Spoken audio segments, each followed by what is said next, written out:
بسم اللہ الرحمن الرحیم، بسم اللہ الفتاح العلیم۔ السلام علیکم ورحمۃ اللہ وبرکاتہ۔ ڈی واچ ڈی سبسکرائبر، امید کرتا ہوں، دل سے دعا کرتا ہوں کہ آپ سب لوگ ایمان اور صحت کی اعلیٰ ترین سطح پہ ہوں گے۔ میں motivational speaker, leadership, business coach, master trainer, language trainer professor M رضا۔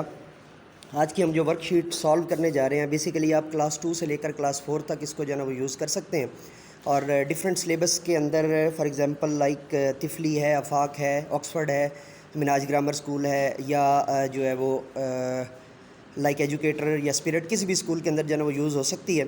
اس میں آپ سے جو ہے نا سب سے پہلے پوچھا گیا تھا، یہ دیکھ لیجئے گا کہ right the characteristics of the following. ایک تصویر دی ہوئی ہے، ساتھ میں نام دیا ہوا ہے، تو اس کی جو ہے نا وہ بیسک آپ نے لکھنے ہیں، کریکٹرسٹکس لکھنے ہیں۔ تو وہ میں آپ کو جلدی سے جو ہے نا وہ بتا دیتا ہوں۔ آپ اگر غور کریں تو پہلے نمبر پہ ہارٹ لکھا ہوا ہے، دل، اس کے جو بیسک جتنے بھی کریکٹرسٹکس ہیں وہ بولنے لگا ہوں جی۔ نمبر 1 پہ hollow muscular organ of the body that expands